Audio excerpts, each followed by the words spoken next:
I keep looking at the timer and I'm like, no, that's not the camera. Can we address just really quickly how insane that this whole thing is? Not right now. You can save it for the pod. Yeah. Jesus Christ. It's like you're not a pro. Okay, ready? We good? Okay, cool. Thanks. Hello, everyone, and welcome to a very special episode of the Engadget Podcast. I'm managing editor Sherlyn Lowe, and I will address why all of this looks and sounds kind of strange in a little bit. But first, to introduce our very special guests. Joining me today, if you're watching the video version of this, on my left is Deputy Editor Nate Ingram from Engadget. Hey, Nate. Good afternoon, Sherlyn, and everybody who's listening. Nate's been given special permission to join us on this show this week. It was real iffy. Yeah, I just don't want him to be here for reasons I'll tell you later. To his left on the video is former Engadget friend Chris Velazco, who is currently the personal tech reporter at Washington Post. Is that right, V? That's correct. Also, hi. Also, current friend. No, yeah. What the hell? Former employee, Once current a friend, no longer friend. We don't know. This is dicey. This is up in the air. Yeah. We will investigate. We haven't seen each other in like a year. So thank you for joining us today. And then over to my right is Julian Chokkattu from Wired. Well, your title is, it escapes me at the moment. Senior Reviews Editor. Yeah, but he's way more important than that. Sure. I'd like to Sounds think so, good. yeah. He's a very important just take person. it. Yeah. Thank you for having me. Thank you for joining us. And thank you for everyone who is joining us on either the audio or the visual version of this today. As you can see, if you're watching the video version of this is Apple granted us some time to use their space here at Apple Park. And we just took it. It's a great production space. But yeah, disclosure, they are the ones who provided the space and are sending us the footage after this. So, but yeah, we're not told they to have say no anything. no control over anything that happens. We've not been told what you can and can't say, which is good. Yes. So that's the disclosure I wanted to get out of the way. And if we sound much better than usual, then yeah, well, funny what you can do with good equipment. Usually I'm just using my crappy mic at my desk at home when I join. Yeah, as do all of us. So, okay, we're here at WWDC, we're here at Apple Park, and I'm getting the sense that a lot of people after the keynote repped just about an hour and a half ago, some people might have been underwhelmed, and that was not the take that I had, but I wanted to hear what y'all thought. So let's start with V. Chris Velazco, I will be referring to as V a lot throughout this just because that's what we used to call him. Old habits die hard. Yeah, it's never going away. Underwhelmed, maybe a little bit. I don't know. I sort of wanted and expected a little more meat on the Apple Intelligence front. This felt like a very sort of measured, subdued approach, which I think is probably fair considering everything that's happened since they announced it last year. But I will say, and this is something I'm sure we'll get into as well, the stuff that did hit for me kind of hit big. Yeah. It's not necessarily like big crowd pleaser stuff. It's very sort of particular dork things. Sure. But I'm really stoked to use at least some of this stuff fairly soon. Yeah, I want to shout out Julian. We'll have to leave at some point halfway through the show because our meeting schedules are pretty intense here these couple of days. So Julian, we will recap for everyone everything that's been announced really quickly, but let's throw the ball to you to start with your favorite. Yeah, I think it was iPadOS, I think. Yeah. I think that was everyone's favorite. It got like the biggest applause. Well, It got a big applause. I will offer a counter argument momentarily. Okay, but I mean, iPadOS, obviously the big thing is that, windowed apps, you can resize them, you can tile your apps. It's basically what a lot of people have been wanting in an iPad, which they've been trying to push as a computer and laptop replacement for years now. And it's never quite just been that multitasking machine. And this finally seems like there's a menu bar now, which is like, it is closer to Mac than it has ever been. It has the stoplights for adjusting your windows, right? The red, That's true. red, yellow, Yeah, green. Oh, you call them stoplights? That's hilarious. I'm a PC person. Yeah, they've been there for like 25 years on Mac. Yeah, so I mean that helps, I think, nudge this along to what they've been, the touch version of a Mac, and it's getting to that point. And I think that is what there's a lot of people that I know that use an iPad as their laptop, and I think this is going to be their biggest and favorite announcement from the show. Nate, that's my 2 cents. Nate is the iPad person Yep. on the Engadget team, and Nate, I'm sure you agree. I do. I think that was the most interesting thing. Although I bet what Chris was going to say. Don't Let's guess. I was going to say, was that a thing of like a little bit of a Bronx cheer? Like they cheer. What? What You've never is heard a that Bronx phrase? cheer? It's Wait, when no. Start from the beginning. What is Bronx cheer? it's like in baseball. Let's say your team is like screwing up horribly, and they finally do something really basic, like catch the ball for an out, and the crowd's like, "Yeah!" They give it a cheer, but it's like a mocking cheer for like doing the bare minimum. Well, now I'm casting my mind back to see if that's what I and other people were doing. I don't think so. It could have been. I mean, Anyway, anyway. I don't think so either. But I was like, there was because I mean, Craig even acknowledged it, right? He was like, we had these crazy ideas like overlapping windows and resize buttons, and the crowd like kind of laughed along with him at that. So like, they're clearly like taking the piss a little bit about like the over the last few years, the whole rap has been like, man, look at this like M4 iPad Pro that is so powerful, but I have to stay in Final Cut if I'm exporting a video, and now you don't have to, and that's like it changes the game for people who like this stuff, but it's also like, well, we probably could have done this a couple of years ago, right?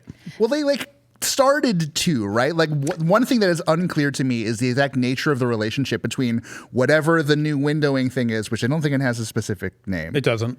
compared to Stage Manager. Like they coexist. They are sort of intended to work together in some way. Does anyone have clarity on this yet? I've always been confused about Stage Manager. It's so confusing to So use. imagine how on the have you ever used Stage Manager on a Mac? Yes. I only use it on iPads. Okay, so it does exist on a Mac where you've got like the four or five open things on your left. So I think it'll be something like that where you can have multiple groups of apps. Oh. You know what I mean? And then you can switch okay. between Like those the, groups. like the Edge bar in Galaxy Z Fold devices. Actually, thank you for You're that. welcome. That actually really helped. But I think the problem with that is like I think Stage Manager has always been that like power user feature that most normal people are probably not really utilizing. Yep. This feels like everyone's going to sort of get how to use this, right? So it's just a normal windowing. Normal Yeah. PC. Right.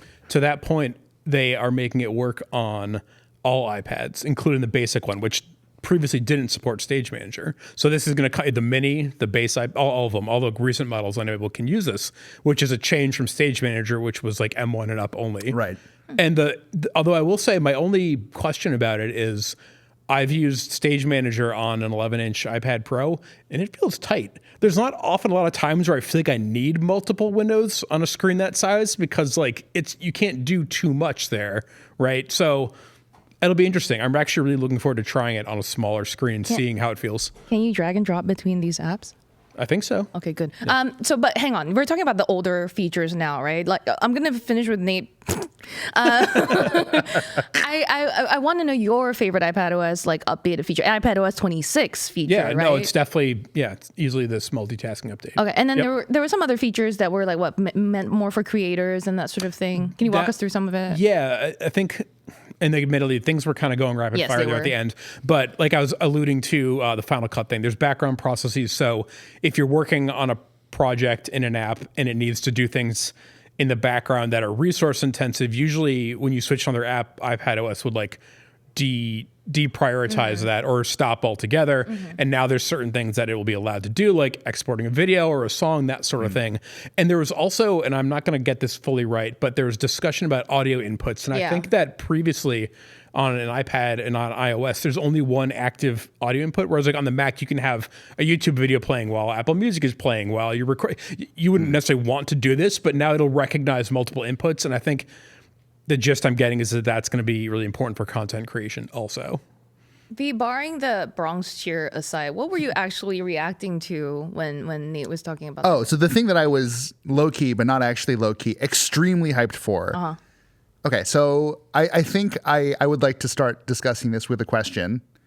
Who is a big Spotlight person here? Not me. Oh God! Of course, the Mac person. It is a power user thing, but Yep. not even really. It is, so for those who don't know, it is like sort of the classic search interface for Mac OS. It's command space bar. You start typing for stuff. The problem for me for a very long time now is that I have come to rely on Spotlight to do everything. I launch every app with it. I sort of interact with as many things as possible with it. I wonder if this is something you've started to experience more recently too, Nate. Like, after a while, the indexing gets so Messed up. bad Yeah. that stuff that I know is there and I interacted with 6 hours ago no longer appears. I've had to move into apps like Raycast to kind of fill that gap. But Apple has now finally built what feels like the power user version of Spotlight that I certainly have wanted since I was like 17 years old. What's different about it for you that makes it more power user? The ability to have, so two things really stand out for me. One, I never remember to do this sort of like 4-finger swipe to show all the apps. So to be able to just like have all the apps accessible from the shortcut bar is great.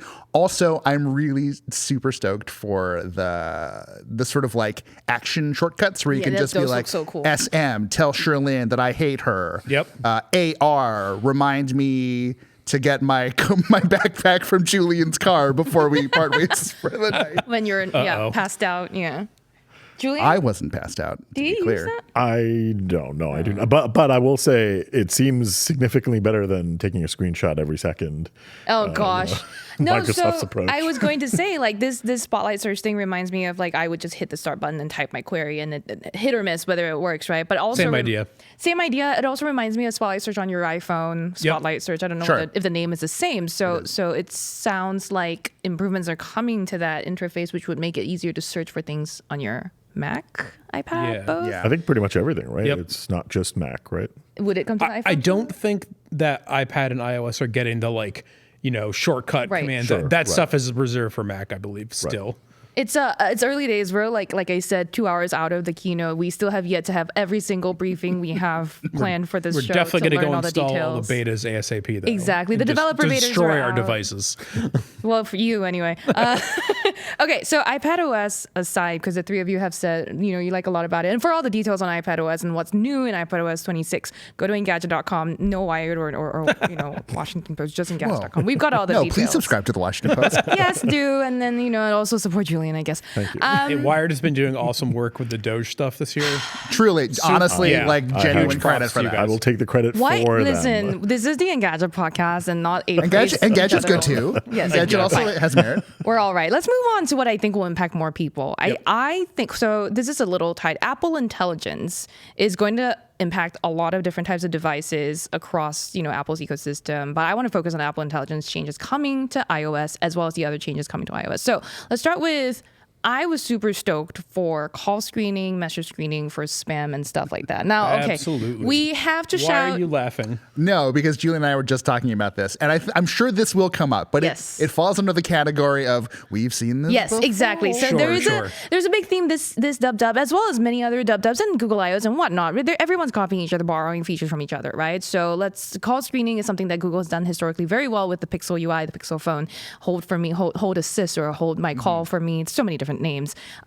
Google has also done well before Apple has even attempted a version of it. So I'm just curious to see how this will play out, Apple's version, because Apple's version is still very like voicemail based. And I'm not a fan of that because Google just has AI interrupt for you, like answer the call for you. Well, there's like two versions of it, right? There's the one that apparently if an unknown number calls you, Right. it'll Feel answer them- it, right. but Send it straight will to not let you voicemail. know. Right. And then if they think it's not a telemarketer, then it'll actually bring your Right. phone. And then there's another version that's, more chat based where they can talk to like an AI assistant or something will talk to them. Right. And then you can interact with them through a prompt or something like that. I might be getting it wrong. That would be but- closer to what Google offers on Pixel screening. Right. Call screening. Right. But I think the main crux of it is that, even I think it's the same name, right? Call screen. Yeah, from yeah. Google. It's no other way it's to pretty say it. much a Yeah. way of eliminating the robocalls. And I think everyone has been complaining about that. So I Hell think yeah. this is going to be a silent feature that everyone will appreciate. Yeah. Well, aside from these two features, which we can get into more if we feel We like should, it. I think. I was going to say Oh, that okay. call screening is great, but I've kind of given up on my phone as being a useful utility. Okay, thank you very much. But messages. Yes, If you exactly. can fix this, I will be extremely happy. But while we were in this Yeah, we keynote, were- I got multiple spam, job recruiting. Oh, Bank of America, you spend I $1,000 sent you that on job FanDuel. recruiting I'm one, like, Nate. I just wanted to drop you a I'm- very big hint. Oh, thank you. That's good to know. Chris, Julian, keep me in your thoughts here if anything opens up. No, I think that if basically sending all unknowns to a folder Yes. is great. Although then the onus is on you to go check there in case you did get any actual messages. But it sounds like they are using a spam folder for your texts. Yeah, but it sounds like they also are using like Apple Some Intelligence AI, or something to pull out stuff like shipment updates, or like I ordered a pizza and like it's on its way or whatever. So like I'll be very curious to see how that works. But like I feel like I could see like messages going the way of phones where like it's inundated. Like you look at your list and it's like crap, a friend, more crap. And it's like you want it to be actually people you care about. If this goes and helps that, like that will be, I think, a killer feature this year. I mean, I do want to point out that Google has obviously been doing this, and we know this that for several years. And now they're at a point where they're real-time analyzing scam alerts and, you know, during the able call. to like direct you to like, hey, don't do this because this sounds like a scam. Have you tried it? I haven't. Okay, no, I can guess call and try to it does a spam pretty you. good. that might work actually. Yeah. But so Do it it'll be after drinks interesting tonight. to see if when Apple gets to that point where they start using Apple Intelligence to actually analyze the content of the message and say, is this a scam or not? I was going to ask for you guys who know Android a little better than me. Do they have a similar messaging feature in terms of like, Hiding them away? or just like how do they deal with spam in some regard? I think it now deploys the same scam alert messages for messaging, and I think I'm pretty sure that it does. I don't know how robust it is, but that was one of the announcements at I/O was that they are deploying scam detection for messages. And even before that, I think there was a version that would filter out some spam and scam messages, I think, in your texts. But it's been a while since I've used a Pixel device as my like cell phone number device, so It was also unclear to me. So I think the first sort of round of conversation around Google specifically kind of flagging a message as potentially being scammy started in March. It sort of picked up, as you mentioned, back during I/O. Have we like seen this in the wild? Like I have not used this. Probably won't be on until anything. Android 16. Yeah, I don't know if it's tied to Android 16 or if it's just deployed already. It was a little unclear, but yeah. I don't know if we have embargo agreements about news coming out soon or not, so I can't say anything. But Engadget.com will have all of the news. Hey, Not the Washington Post, not Wired. hey. Speaking of the call voicemails and like the call history and stuff like that. So yeah, phone is getting a redesign, and I heard that phone is also coming to iPad officially as an app, and Mac. Yep. So you're gonna see like your favorite contacts, of which I only have maybe one or two on the top, and then like you have God. We only talk to each other on Telegram. We migrated to Telegram, at least in part. I don't know that we migrated because of spam, but I get no spam after having moved to Telegram. getting Telegram Really? I get it all the time. I get none. So that's the other problem here is that like, yes, Apple and Google can do their parts, but then without the third party apps also, Telegram, there's so much Snap, spam on those surfaces as well. My parents I sort of got one day my parents are going to respond to a job search thing and be like, I just signed up for a chat GPT job. We need to get back into the job Workforce. market. Oh no, they're still in there. It's more, but yeah, it has to be industry wide. I think this is a problem that clearly all of us are resonating with. I know a lot of our readers and listeners also like really need help filtering all of this out. So one of these days, hopefully we achieve it. Okay, but I was bringing up the Phones app because I want to talk about some other stuff that came to light or was announced at WWDC. For example, the Games app. Do you all care? No. No. I mean, Where'd you switch to? what? Where'd you switch to? Did you bring It's it? in my bag. All right. But I mean, we've seen a games app and other companies do this for years, and it's like, it's great. Now everything is in one place. It's nice. There's some nice quality of life features. There's some challenges now, so you can, play and have leaderboards with all of your games. I'm sure there's a demographic of people that really loves that. I am not part of it. So, I mean, good for them. Great, also, great. deep throwback is that they launched Game Center in either iOS 5 or 6. Wow. I know, long time ago. It's And it was its own distinct, in the past decade, it's been built into games itself. But like, it used to be its own distinct app where you could like see what your friends are playing. You get suggestions. There'd be achievements. So like, it's kind of circling back to that a little bit, but at a time when like, I guess the ecosystem is more robust. I mean, what they say, like 500 million people are playing games on the iPhone or something. I remember the exact number. It's a big number. So yeah, I think it's kind of one of those like background things that like could be useful, but you're not like gonna like, oh yeah, I need to like get into this. I mean, it does highlight the overall, like everyone's kind of getting into that mobile gaming space. And even they highlighted that you can use a controller with the interface and everything. So, gaming handhelds, a bit of a news over the weekend too. So I think that's just, everyone's getting into that space, and this is Apple's variation because they can already say that, hey, we have really high quality games on phones. And this is sort of their play into that. V, are you a big gamer? On iPhone? I would, on iPhone, not particularly. I'm like, I will latch on to like one or two Apple Arcade titles and then like not pay attention to the rest of it. To your point about sort of this feeling like the phoenix rising from the ashes of Game Center, like, did anyone really? I mean, no. I'm sure, Julian, to your point, like, I'm sure some people did find this stuff valuable, but the sort of like community construct, like the sort of infrastructure kind of built around all of that, felt pretty useless to me. It never really changed. Like I put zero effort into my like Apple gamer profile, aside from making myself bald. But like, got to be honest, right? Exactly. But also like truly the least impressive, least interesting thing that came out of today, like by far, I think. You think? I mean, I don't know if I could come up with others, but okay. So then what was interesting to you out of iOS and Apple Intelligence?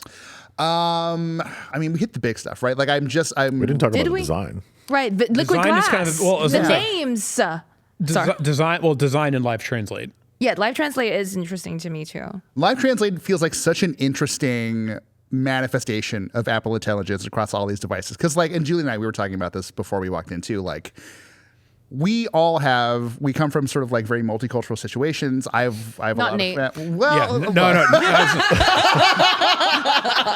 It's just true. Like this me being is bald. as multicultural as it gets for me. I know. I'm really out of my element here today, guys. No. Yes. Like I would love to hear all of your thoughts on it. Like, I have a lot of friends and family who are fluent in other languages, and sometimes I'd like to engage with them better in that way. And truly, the number of times in my life when I've just like wanted to connect with someone in my family, and I just like, I cannot bridge that gap. Like my knowledge of the language is just not good enough. It's honestly a little bit heartbreaking. So like, I get the sort of emotional impact that can arise from having sort of seamless in the moment translation. But for how many people is that generally true? Like, how often do you find yourself really kind of stepping outside of your sort of like standard local cultural situation? So let's hear from these two, because I feel like it could be bigger than you think. Yeah, right? very likely. Well, okay, I want to get very specific here. So you're talking about like a Filipino background, like a Tagalog is the language you're talking about, maybe like trying to speak in that you're not super fluent in? Sure, yeah. And for you, Julian, what is that situation like? Malayalam. And are you fluent? No. Okay, so for me, my family were English, Chinese, Mandarin, and Cantonese and Hokkien speakers, and I'm fluent in all. So this doesn't present as a well. It's not a problem for me. It's not a problem for me. I don't need the live translate. But you can totally see it. I can. But that's why his what he brings up, what V brings up about the nicheness of this is more like important here, because like you were saying that maybe me and Julian would have like add to the breadth of the problem here. I'm fluent enough that it won't be. It's not really necessary for me. But are other people you're talking to as fluent in like English, say, or you know what I mean? I guess if you can speak all of their languages, you're kind of good to go. Right. So Julian, you're in that sort of like, I'm kind of fluent but not enough. Is that going to help you? I mean, the thing about these types of features is that for me, it's the demos are great. It's super polished. You try it in real life and it never ends up working anything like, because people speak fast or the thing is too slow. And Their then some dialect people is too specific. who are typically older who you're talking to don't understand what is going on. So they're like, wait, what is this other second voice? And so there's always this weird friction, and it's always going to be a matter of like the time it takes for people to like, oh, okay, so that's what this is. But once you get past that initial friction, I think there's always use for, and there's a reason why I think everyone harps on a lot of this translation stuff is because it is useful. Like, we all need it in some way or form. And I think especially one of the new features was in messages, it'll auto translate. Yes, which I think we also that saw. is honestly, if anything, even more useful, because everyone's on like a WhatsApp or a type of messaging app. And I could see this in the future being adopted on those types of platforms where auto translation is sort of like an instant.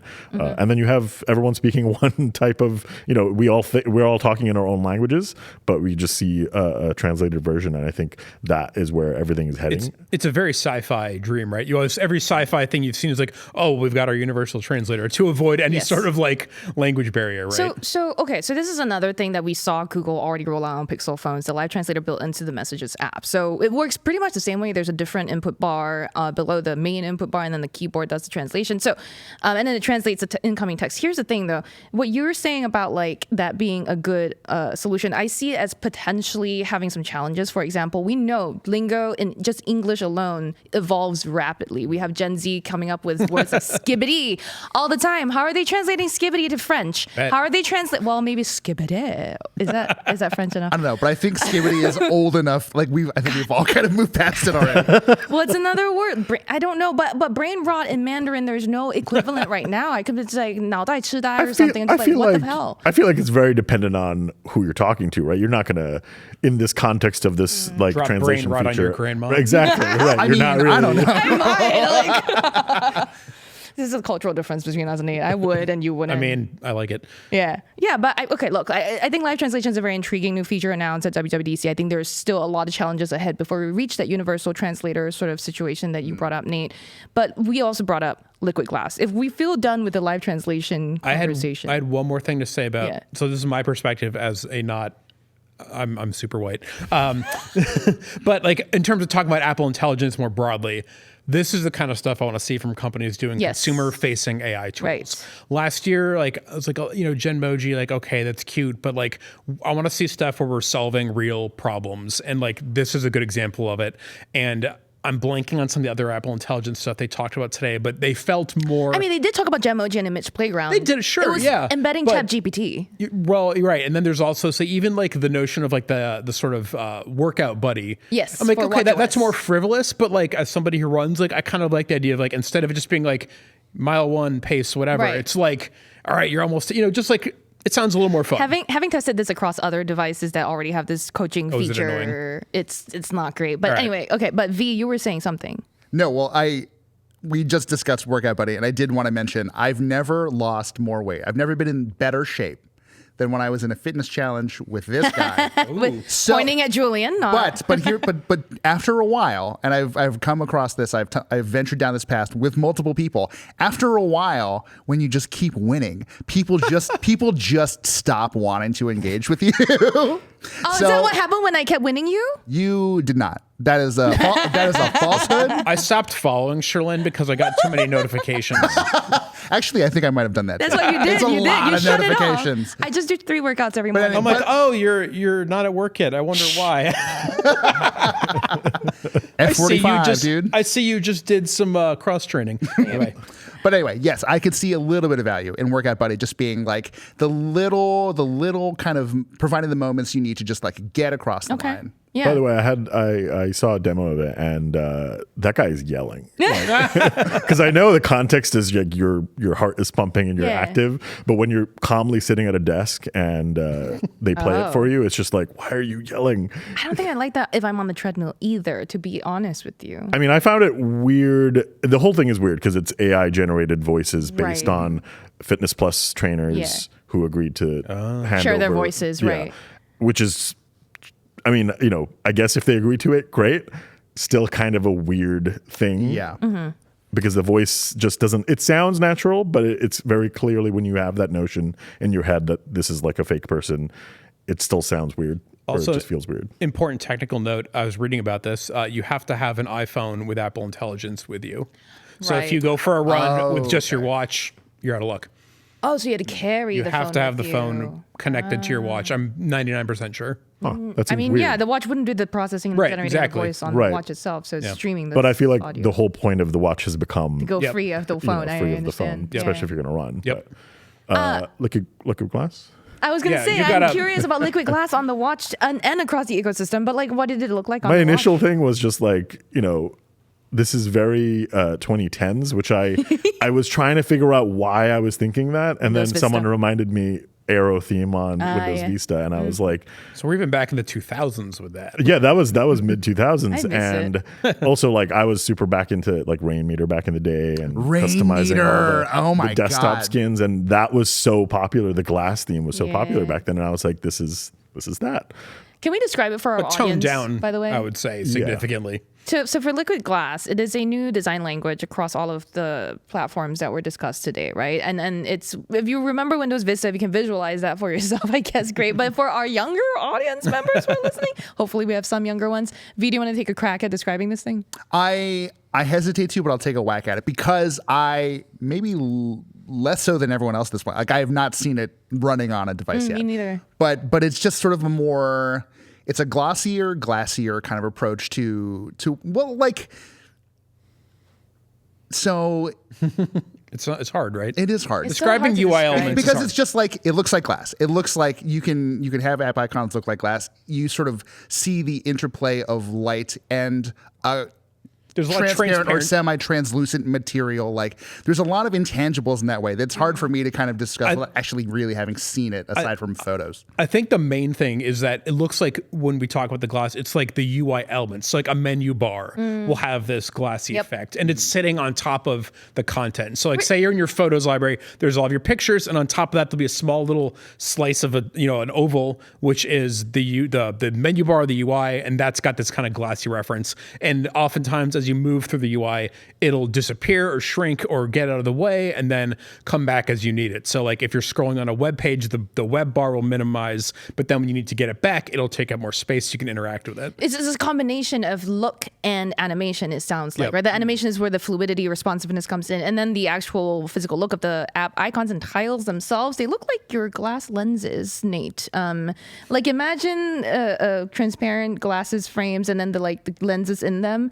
Nate's got the right shape. Because the two of you with your glasses are a bit rounder. You are visual liquid glass. But imagine like an app icon like the Photos app, right? The tile for it is basically sitting on like a spectacle lens. And that seems like the sort of shape or form of the tile. I don't know if I'm like saying it right. Anyway, y'all can take a look at It's the all pictures. very like it's hard to put into words, but I think for me the takeaway was like it's not as radical of a redesign as I think people as like the press may have hyped it up to be, right? Like it's still I didn't hype anything up. I don't know what you're talking about. It still looks very much like iPhone or iPad or so forth. You're not going to be like, oh my God, my phone has changed so Right, much. it's Like still it's familiar. Yeah. Although I guess the main theme is that now it's very much more consistent across all the operating systems, right? So your Mac could look very similar to what your iPhone looks like. It's so interesting that they talked it up because I feel like in the last few years they've done a good job of making all those, as somebody who uses them all feel pretty consistent. Yeah. But that's just me. Speaking of the other platforms, and I think Julian's going to have to leave. So what's your last thing you want people on this podcast to hear before you go? Wow. Your last words? I would just say there was a lot of consistent catching up. It felt like a dub. I think there was a lot of AI stuff that we've seen from a lot of companies integrated into products in the past few years. And I think that's good to see here because it allows everyone to have parity in a lot of features. But that's the sort of takeaway, I guess, was that it was an interesting dub. There was a lot of nice announcements, but I don't think there was that one thing that was like, wow. Yeah, there was no sort of isn't a shock problem. factor, which is fine. Right. Yeah, it doesn't always have to have something like that. And, maybe people are also tired about all of the AI stuff that is shoved down our throats all the time. So maybe that's fine that the meaningful AI updates here are actually more tangible, tools that we would use in an everyday form. So, but read wired.com. Wait, to put a slightly finer point on it, this is your first dub ever. Yeah. Woohoo! Satisfied or not satisfied? I think It's not over yet. it's not. Yeah, there's there's a lot of meetings, but it's kind of nice in a way because there's less pressure to. Get a I hands-on. don't need to do a hands-on immediately. I don't need to touch a product and take fit photos and all this stuff. So that I think in that way it's a little more relaxed, and I get to just chat and learn about all of this stuff and take it all in for the next few months as all the software starts to roll out. So I like it. We have to ship you off to your meeting now. So Yes. thank you very much for Thank joining us you. today, Julian. The rest of us will stay here and talk some more. Thank you for having me. This was fun. Okay, bye. A very professional setup in the studio. Cool, thanks. Bye. Bye. Okay, We'll take a quick. Are we acknowledging this at all? I think so, but they're Do changing you up guys the- do you guys do like a break? We can. And I mean, that's this fine. will No, be- does the show do yeah. one? We don't naturally do one, but we have. It'll be This will be a edited. good Yeah. spot for a mid-roll. You know what I Yeah. mean? Yeah. Okay. Bye. Later. See you later, Julian. Can we just continue? Julian, I left my bag in your backseat again. Oh my god. I'm gonna go. I'm gonna go bag. into that car though. Okay.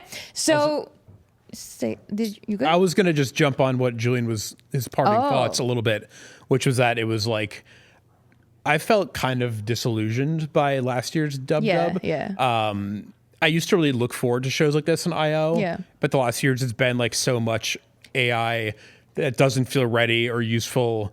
And that's always been a bummer because I look forward to things being like, oh, like here's like a half a dozen things that feel like in these platforms I use every day will make my life a little easier. And it felt a little bit like a return to that this year Yeah. for me personally. So you had a good time, a good dub so yeah, far. I mean, yeah. like I said, there's like a whole bunch of things where I'm like, To be oh, clear, it's also Nate's first. it's your first at Apple Park or yes, first but ever? first at Apple. Well, first ever. Yeah. Yeah. Okay. Because to be clear, there's not Dub's not always been at Yeah, Apple yeah. Park, No, I've watched. I mean, I've been watching them for almost 20 years. Yeah. So, Hey, yeah. welcome. It's nice here. yeah, it is nice here. Okay, I'm going to take this point to really quickly kind of go over some of the other things that we might not have gotten to so far, right? We talked a little bit about, we started with iPadOS, we went into iOS and Apple Intelligence, which I don't think we're done talking about, but we will continue to ever? recap.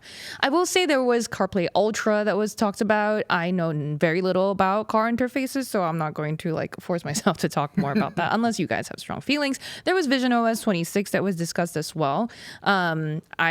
There were some things coming up, especially that Logitech Muse controller for visionOS. I don't know how much time either of you have spent in Vision Pro, but No, none. Basically none. Since Yeah. I haven't put it on either.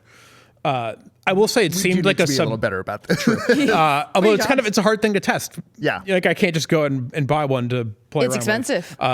But it did seem like they spent a lot of time talking about it. It seemed like there was a fair bit of stuff that It was like they went over. enterprise, right? I did like the notion of using the PlayStation VR controllers to Right. control games because those are widely and easily accessible. They're not super expensive. Although if you're buying a Vision Pro, you can afford to buy some good controllers for it. But like having good handheld controllers is a big part games of games. specifically, yeah. And games is such a key component of these kind of headsets that like, okay, I like where they're going with that. Did you have any thoughts about CarPlay Ultra, either of you?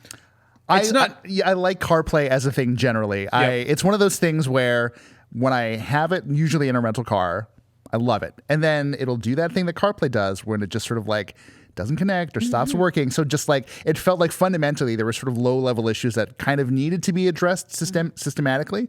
And I don't know that we're really at that stage. Like it has progressed certainly. It has sort of become more capable.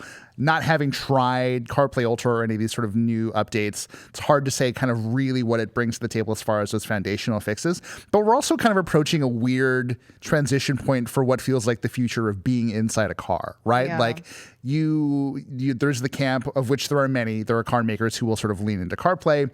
Rivian and GM are all about kind of building their own interfaces from scratch because they have control over the data. You can reach further into your systems.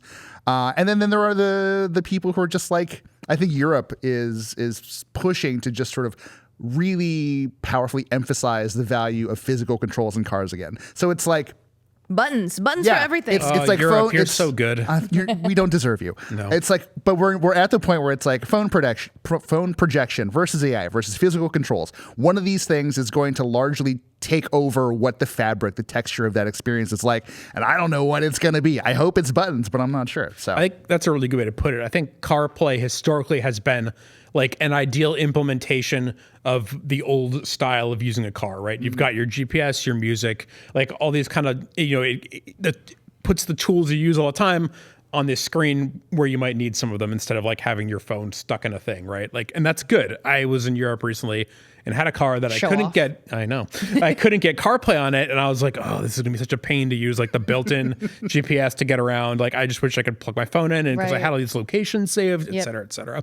But yeah, what Ultra is, and it's not new, but it's the notion of a Apple software running the whole car's stack. So your speedometers and your temperature controls and all the stuff versus like one piece of it, right? And Android is doing a similar thing with, I don't know what they call it, if it's Android Auto anymore, but where the whole car is powered by Android.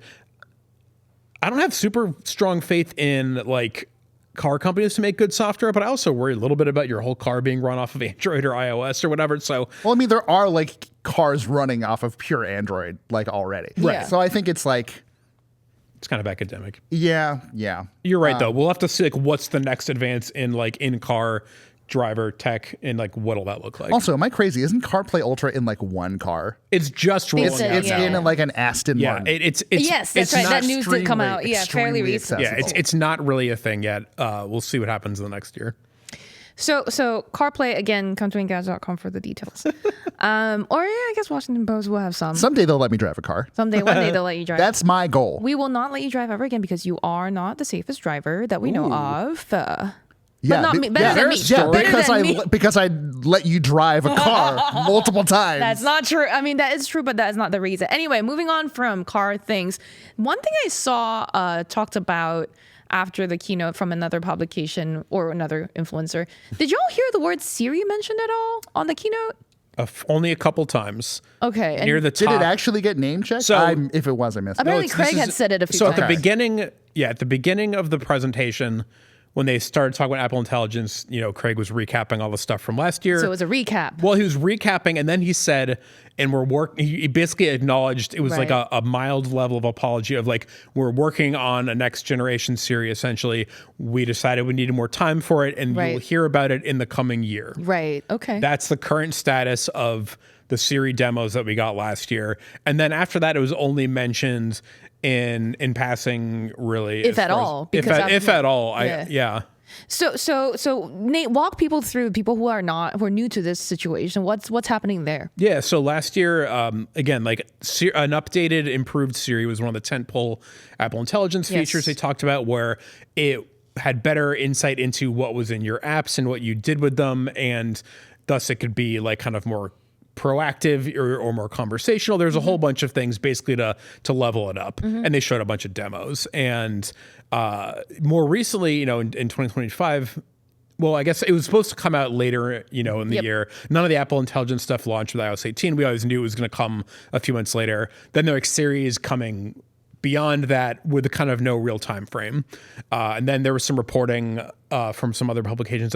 I'm guessing Bloomberg probably got to it, but the vibe was that when they did the demos last year, it was just kind of like renders or it wasn't something that was actually running. It was just like, here's what we want this to do, but it turns out it's not ready. And there's been a lot of talk about like kind of strife internally in the Siri team to get back up to speed on this sort of thing. So, it's a bit of a unknown thing right now, but what we do know is that it's been a year since those features were announced. Not sure when they're going to come.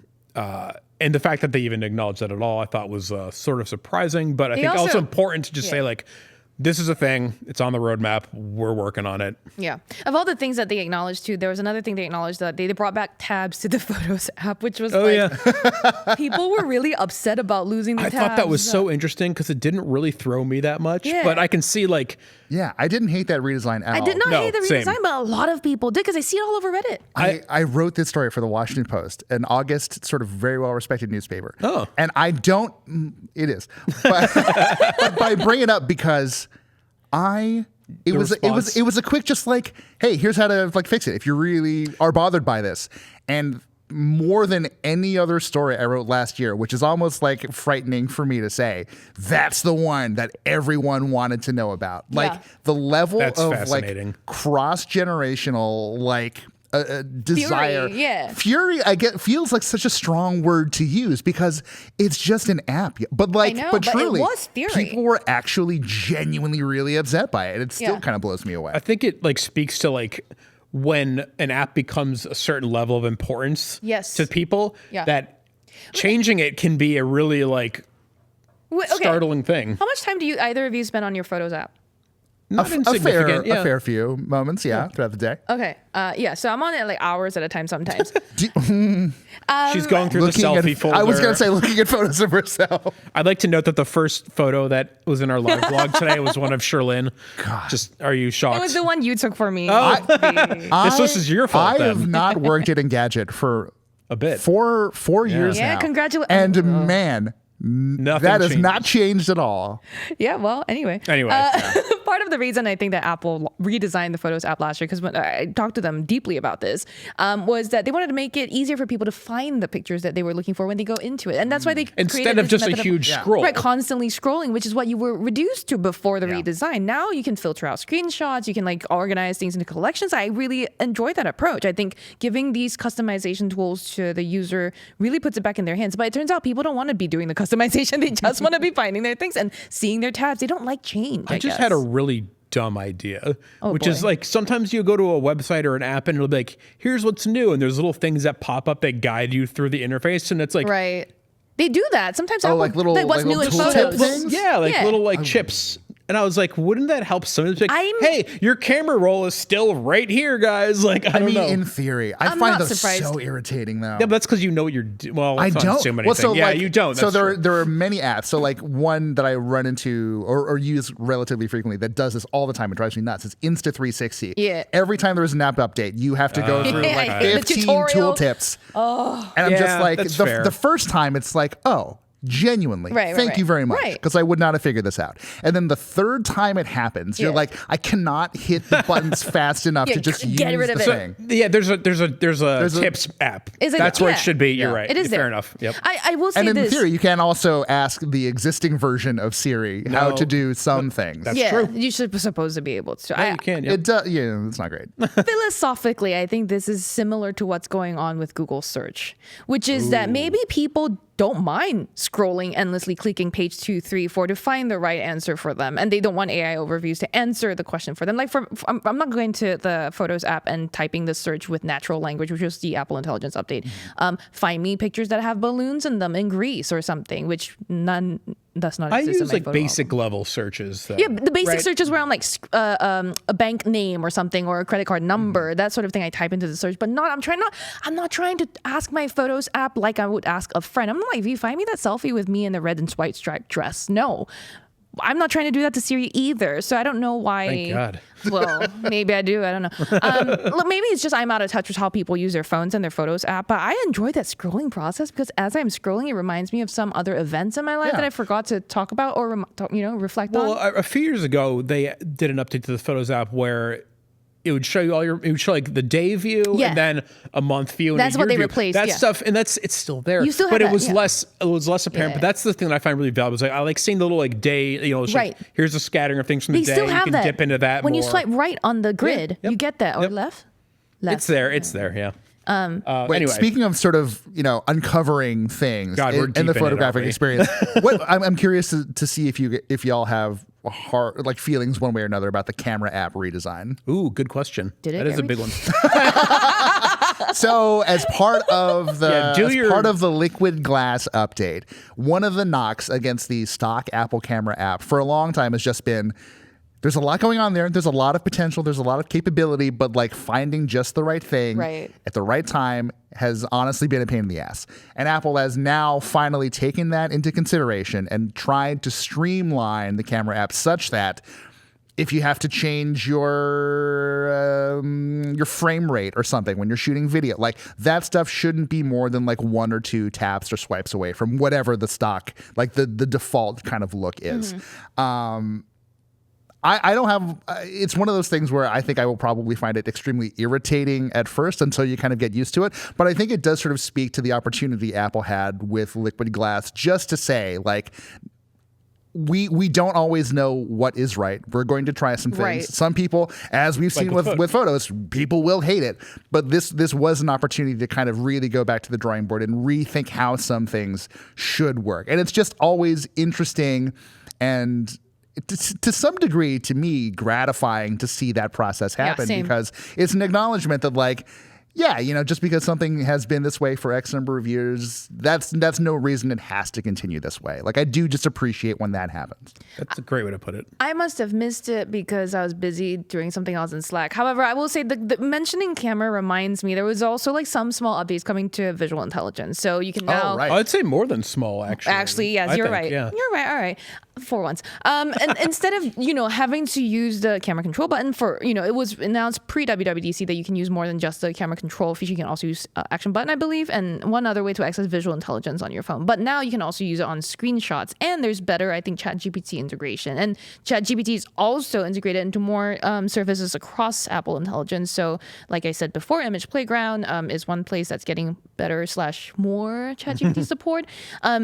I just think visual intelligence has launched in a fairly limited way, along with a lot of the other Apple Intelligence updates, and like to see it slowly grow. I talked to Apple about this earlier, or like was talking to people about it. Like I think, yes, we mock or make fun or tease Apple a little bit for like catching up slowly to the Googles and the Microsofts of the world with their approach to things. But I think that we've said this before. Apple does it in a different, I hesitate to say more careful, but it feels a bit more careful. Yeah, it's a bit slow. Deliberate is a good way to put it. So it's like instead of giving you, here's Gemini, blah, blah, blah, do everything you want with it, and then whoops, sorry, we were screenshotting your entire history the whole time. Sorry, that was Copilot and Recall. Yep. But like instead of doing that, they're like, oh, we're going to give you a limited set of features to work with first. And as you get used to it, we will broaden the set of features. Like, I think that has been the approach I'm seeing. Yeah. And that's kind of been their approach all along. Exactly. For a long time. So like, I don't think there's any surprise. Like, I think it's not surprising. No, but I think, you'll compare it to, like you said, like the Gemini viewpoint where it's like, oh, like, I/O was hard to keep up with for a number of reasons this year. Just like so much stuff happening. One of the reasons is that, reasons. Yeah. But then this is a little more like like I think I remember like last year, like there was like it was like writing tools and Genmoji, and like they were very deliberate. Here are like 4 or 5 things, and obviously there's more, but like there's these high level categories. Visual intelligence, I mean, like doing it with screenshots seems really smart, because like how often are you like on a page like, oh, I'd like to know more about this thing, all and the time. You screenshot to save it to look at later, but now you screenshot it and you can like ask ChatGPT about it, or like make a calendar invite out of like a flyer for a show or something. Like, I don't know, that's another Apple Intelligence thing where it feels like I can see the use case being useful for normal people, and they don't even need to think about what's doing it. Yeah. How much do either of you trust Apple with your data? More than most. I don't trust anyone. I mean, this is not a helpful thing to say, but I am a privacy nihilist. Me too. I've been agreeing to terms of service when I was 14, didn't even come close to so like my data is anyone's and everyone's at this point. You just opened up yourself to a world of... If you want to go hack somebody, like I've been open. Like many of us have just like, it's so easy to get caught up in this data breach and that hack. Like it doesn't, frankly, take a whole lot for people to just wash their hands and say, it's the cat's out of the bag. The die has been cast. Like whatever it's happened is going to. Anyway, I'm sure you asked that for a reason. I'm just curious. I'm just curious. How about you, Nate? I mean, like compared to the likes of Google and Microsoft.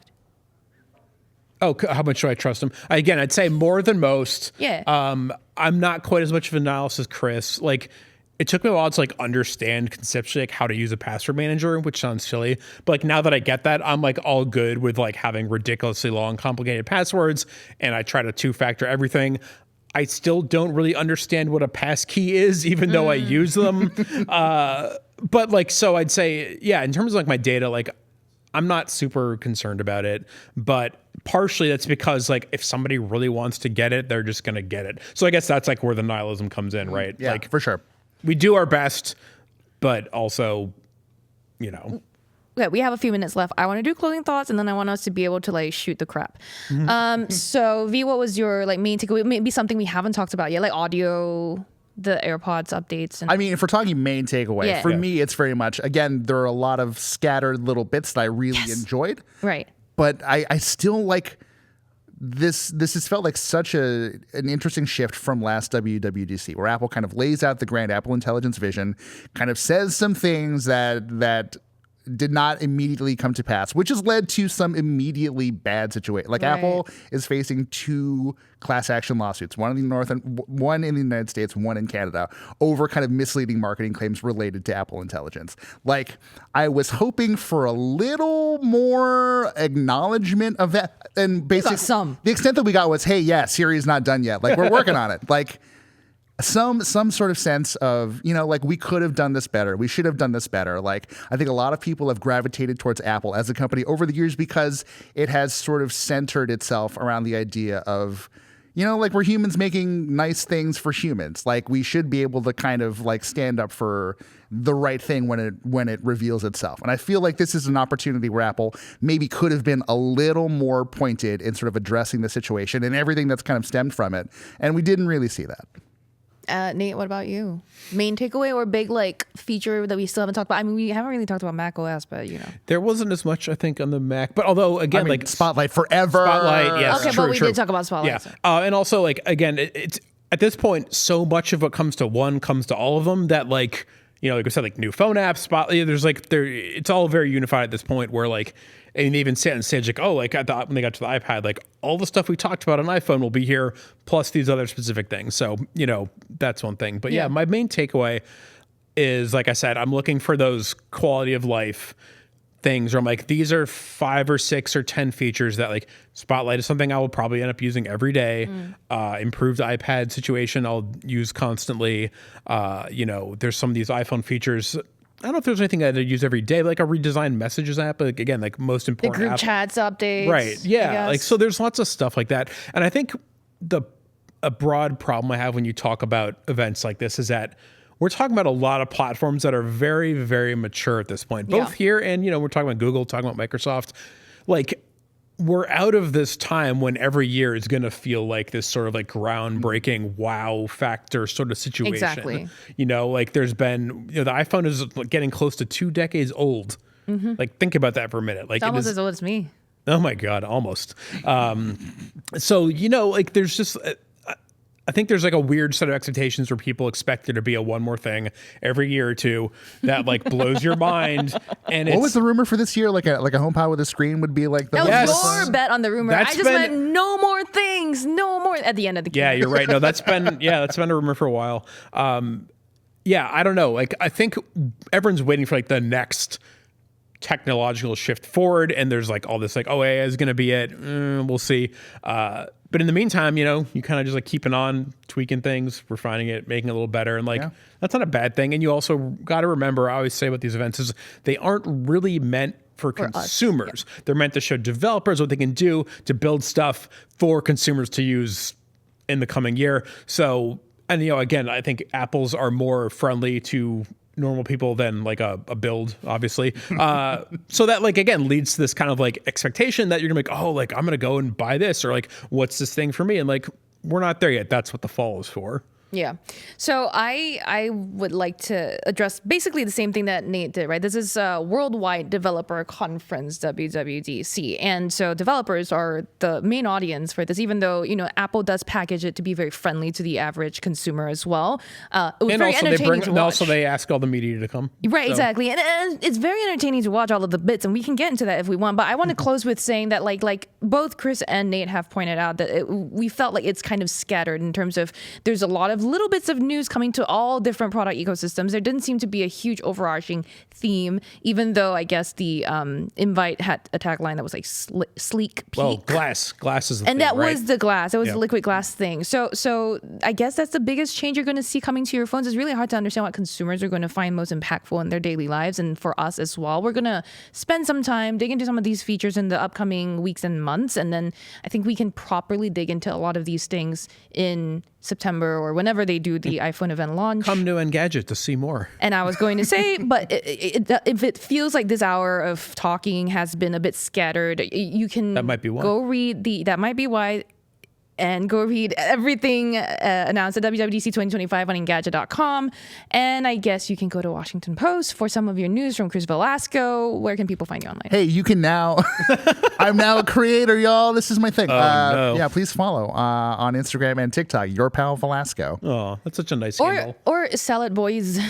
with four Z's. Oh, you don't know about Salad Boys? SALADBOIZZZZ. We're going to get into this. Salad Boys was an invention for Sherlin's benefit, but Oh my did gosh, become yes. a mainstay of Apple events. And because Julian and Chris Velazco are the co-creators of Salad Boys, and they did it on a day I was finding out that I got broken up with. Oh, wow. I did not expect us to talk about this. I'm happy to talk about it. This is the Engadget Podcast. How did Salad Boys not come up earlier when Julian was with us? Well, because we're professionals. We had a time crunch. And also, yes, this is the Shoot the Crap session or section.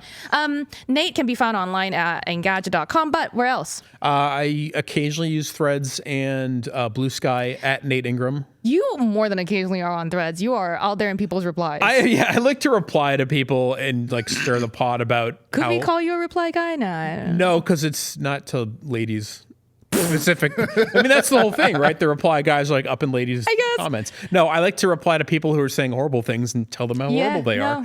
I see it. I stand up. I see you standing up for people. I just get mad so often. You really do, but in a nice way. Yeah, I am on Engadget.com. I am also on Threads, Instagram, CherLynn and STHERAM. Thank you for listening to Wait. Let's pause. Your Threads handle is Instagram. Yes, because you copy over your Instagram I know, account. but it's unfortunate. It's like you don't work in tech. If you've enjoyed the podcast, please subscribe on your favorite podcast catcher. We have a outro, can I swear? It is the Engadget Podcast. I can swear. We're going to stitch together the outro into the episode. But yeah, please subscribe and like and follow and everything that you can. And then I like therapy. I might launch my own therapy podcast if we're going to do. You've been talking about this for years. About the podcast? About my therapy podcast. Therapy. Yeah. Didn't we record a pilot? Record an episode. It's never gone years ago. Me and Chris Velazco recorded a pilot that I never released. Love to hear this. The unreleased. I was in a bad way, I think, when we did that. We really were. So anyway, you did it. You recorded a podcast, so you must have been in a bad way. Shut up. That's why I'm here today. Yep. Fired. Okay. Thank you for joining us, both of you. And thank you, Chris. And thank you to Apple for setting up everything. Thank you, and Apple. yeah, I guess we will see you all soon. And come to Engadget.com.